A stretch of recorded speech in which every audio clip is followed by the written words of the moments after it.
वो आदमी आज शाम तक जिंदा नहीं रहेगा। मुसाफिर हिफाजत से पहुंच गया है और हमसे मुलाकात हो गई है। ओवर। जिस दिन बालकनी में लाल कपड़ा देखो समझ लेना मैंने सईद की कागजात चुरा ली। यही है वो डायल जिससे मैंने सुनील भैया को खत्म करवाया। बैरूत से तुम्हारी मौत की खबर छूटी थी। Boss, boss. फिल्मी किस्से बाय राकेश में आपका स्वागत है। आज 1968 की ब्लॉकबस्टर आंखें से जुड़ी कुछ अनसुनी बातें आपके साथ शेयर करेंगे। आंखें की शूटिंग के दौरान क्या क्या हुआ, इस तरह के कुछ इंटरेस्टिंग बातें आपके साथ शेयर करेंगे। एपिसोड में दी जा रही मैक्सिमम इंफॉर्मेशन प्रेम सागर की बुक से ली गई है। बुक का नाम है an epic life Ramanand Sagar from बरसात टू रामायण। शुरू करते हैं आंखें की बात। धर्मेंद्र ने जब फिल्मों में अपना करियर शुरू किया था तो उनकी दूसरी फिल्म थी शोला और शबनम। रामानंद सागर ने जब शोला और शबनम देखी थी तभी से धर्मेंद्र की पर्सनैलिटी से इम्प्रेस हो गए थे। धर्मेंद्र के बड़े बड़े मजबूत हाथ उन्हें खास तौर पर पसंद आए। उन्होंने सोचा कि इन हाथों में पिस्तौल थामी हुई हो तो बहुत अच्छा लुक आएगा। समय गुजरता गया, धर्मेंद्र और फिल्मों में काम करते रहे, बेहतर होते चले गए। जब रामानंद सागर ने आरजू बनाई थी तो पहले राजेंद्र कुमार के साथ आरजू में धर्मेंद्र को कास्ट करने की बात सोची, पर ऐसा हुआ नहीं। ये बात आपको आरजू के एपिसोड में डिटेल में बताई थी। आरजू के बाद रामानंद सागर ने एक छोटे बजट की स्पाई थ्रिलर बनाने का मन बनाया और धर्मेंद्र को हीरो कास्ट कर लिया। तब धर्मेंद्र की मार्केट वैल्यू ज़्यादा नहीं थी, इसलिए फिल्म की नायिका कोई बड़ी स्टार चाहिए थी। लिहाजा रामानंद सागर ने माला सिन्हा को साइन कर लिया। फिल्म पर काम शुरू हुआ ही था कि धर्मेंद्र की फिल्म फूल और पत्थर रिलीज हो गई। फिल्म कितनी बड़ी हिट हुई यह आप सब जानते ही हैं। धर्मेंद्र का स्टार स्टेटस बहुत ऊपर उठ गया। रामानंद सागर ने छोटे बजट की जासूसी फिल्म को अब बड़े बजट की फिल्म बनाने का फैसला किया और कहानी का स्केल और बड़ा कर दिया। एक लेखक से निर्देशक बने रामानंद सागर कमाल के स्टोरी टेलर थे, इसलिए बहुत ज़्यादा कैरेक्टर्स को कहानी में खूबसूरती से पिरोना उनकी खासियत थी। धर्मेंद्र और माला सिन्हा की स्पाई थ्रिलर आंखें के साथ भी उन्होंने ऐसा ही किया। धर्मेंद्र, माला सिन्हा, महमूद, धूमल, सुजीत कुमार, ज़ेब रहमान, सज्जन, मदनपुरी, जीवन, डेजी ईरानी, ललिता पवार, नज़ीर हुसैन, कुमकुम और भी कई एक्टर्स को सूटेबल रोल दिया। रामानंद सागर ने पहली बार किसी फिल्म की शूटिंग कई फॉरेन लोकेशंस पर की। बैरूत में शूट होने वाली ये पहली हिंदी फिल्म थी। ये भी कहा जाता है कि रामानंद सागर जब आंखें शुरू करने वाले थे तब उन्होंने राजकुमार को मेन लीड में लेना चाहा, पर राजकुमार ने अपने ही अंदाज में कोई घटिया बात कही और इनडायरेक्टली रामानंद सागर और आंखें का बहुत बड़ा फायदा कर दिया, क्योंकि अगर राजकुमार फिल्म के हीरो होते फिल्म में वो बात ना बनती जो धर्मेंद्र के होने से बनी। खैर, प्रेम जी ने अपनी बुक में शेयर किया है कि पापा जी यानी रामानंद सागर ने एक इंटरेस्टिंग सीक्वेंस कंसीव की जिसमें धर्मेंद्र एक पिंजरे में बंद होंगे और टाइगर उसके बाहर, और कैसे धर्मेंद्र उसको ट्रिक करके पिंजरे से बाहर निकलकर भागेंगे। कैमरा यूनिट के लिए एक पिंजरा अलग से बनाया गया जिसमें से कैमरामैन जी सिंह शॉट्स लेते थे। ये पूरा सेट कारदार स्टूडियो में लगाया गया। शूट के लिए टाइगर की जगह टाइग्रेस मिली थी जिसका नाम था उमा देवी। कैमरा यूनिट जब पिंजरे में सेव कर दिया जाता तब उमा देवी को सेट पर लाया जाता।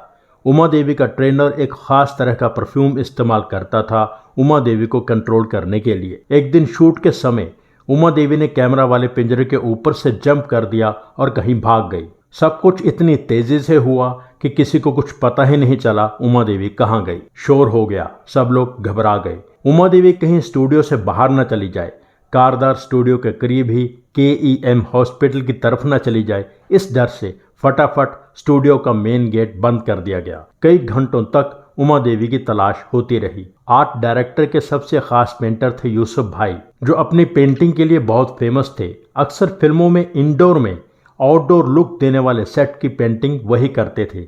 उन्होंने स्टूडियो फ्लोर में बैकड्रॉप में जंगल पेंट किया हुआ था जिसकी हरियाली बहुत ओरिजिनल लग रही थी। उमा देवी टाइग्रेस उसके पीछे छुप के सो गई। पता नहीं कब से वहां सो रही थी। उसको काबू किया गया और सबकी जान में जान आई। प्रेम सागर ने अपनी बुक में जापान में हुई शूटिंग के इंटरेस्टिंग तजुर्बे शेयर किए हैं। वहाँ के लोग, वहाँ का सिस्टम बेहद डिसिप्लिन्ड और ईमानदार है। प्रेम सागर ने लिखा है कि हम लोग न्यू जापान होटल में रुके थे। सारे पासपोर्ट्स, ट्रैवलर चेक्स, परमिशंस सबका इंचार्ज मैं था और मेरे पास सारा सामान एक ब्रीफ केस में मौजूद था। ओसाका से हम लोग बुलेट ट्रेन में वापस लौटे, होटल पहुंचे, फ्रेश होकर जापानीज डांस ओपेरा देखने के लिए निकल गए। जब वहां से वापस आए तो पापा जी ने पूछा कि वो ब्रीफ केस कहाँ है। ये सुनते ही मेरा रंग उड़ गया। मुझे ध्यान आया कि वो ब्रीफ केस शायद मैं बुलेट ट्रेन में छोड़ आया था। बुलेट ट्रेन से ट्रेवल किए भी 5-6 घंटे हो चुके थे।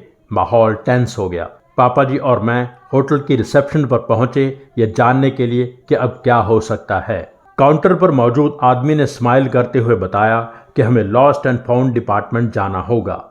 हम लॉस्ट एंड फाउंड डिपार्टमेंट के उस रूम में पहुंचे जहां एक कतार में लगभग 200 ब्रीफ केस बहुत सलीके से रखे हुए थे।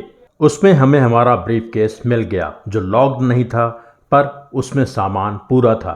मैं वहां की ईमानदारी देख के हैरान था। जापान में ट्रैवल करने के लिए रामानंद सागर ने एक एसी बस हायर की हुई थी। उसी बस में वो लोग कई जगह गए। जापान की तरफ से यूनिट को एक टूरिस्ट गाइड मिला हुआ था जो बहुत कम बात करता था। शूटिंग अरेंज करवाना उसकी जिम्मेदारी थी। रेड टेम्पल के पास शूट करने के लिए रामानंद सागर ने एक खास सीन सोचा था जो फ्लैशबैक में दिखाया जाता है जब धर्मेंद्र अपनी बहन कुमकुम को माला सिन्हा की कहानी सुनाते हैं। सीन में धर्मेंद्र और माला सिन्हा एक दूसरे को देखते हैं।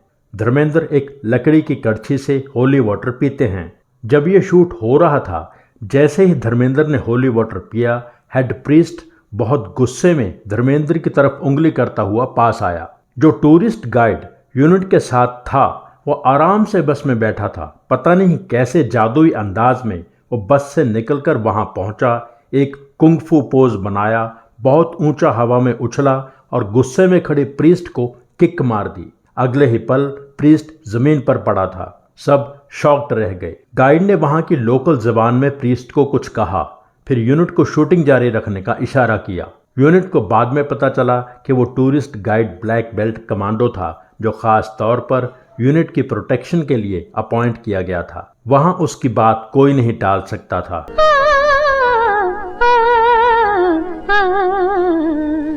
एक बार प्रेम सागर, शांति सागर और धर्मेंद्र एक नाइट क्लब में चले गए। धर्मेंद्र को एक जापानीज लड़की बहुत पसंद आई। धर्मेंद्र ने उसे अपने साथ ड्रिंक करने के लिए इनवाइट कर लिया। धर्मेंद्र उसको देखे जा रहे थे और वो ड्रिंक ऑर्डर करती जा रही थी।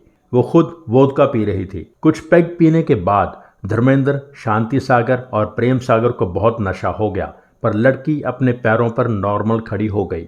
इन तीनों को बाद में पता चला कि वो लड़की सिर्फ पानी पी रही थी, इन्हें हार्ड ड्रिंक पिला रही थी। ऐसा करना नाइट क्लब्स की रेगुलर प्रैक्टिस होती है। ये तीनों जेब खाली करके क्लब से बाहर निकले। प्रेम सागर ने लिखा है कि हमने एक टैक्सी रोकी और टैक्सी ड्राइवर को होटल की माचिस दिखा दी। वहाँ हर होटल की माचिस पर मैप और होटल का एड्रेस छपा होता है टूरिस्ट के लिए। टैक्सी वाले ने देखा और बुड़बुड़ाता हुआ अपनी टैक्सी आगे बढ़ा के ले गया। हम तीनों बेबस खड़े थे। धर्मेंद्र ने पंजाबी में बोलकर चुप्पी तोड़ी। टोक्यो में सुनसान रात में हम तीनों हंसने लगे। रात के 3 बजे हुए थे। थोड़ी देर बाद 2 कार्स हमारे पीछे से आईं। दोनों टैक्सी थीं। एक वही थी जिसने हमें बिठाया नहीं था। क्योंकि हमारा होटल उसके इलाके से बाहर था, इसलिए वो हमारे लिए दूसरी टैक्सी ढूंढने चला गया था और हम तक उस टैक्सी को पहुंचा कर गया जो टैक्सी हमारे होटल तक हमें छोड़ कर गई। प्रेम सागर ने लिखा है कि वो टैक्सी वाला हमारे साथ कुछ भी बुरा कर सकता था, पर वो हमारी मदद के लिए दूसरी टैक्सी लेकर आया। 1968 की ब्लॉकबस्टर आंखें से जुड़ी बहुत सी और भी इंटरेस्टिंग बातें हैं जो अगले एपिसोड में आपके साथ शेयर करेंगे। आज के एपिसोड में बस इतना ही। एपिसोड लाइक ज़रूर कीजिए, कमेंट कीजिए, शेयर कीजिए।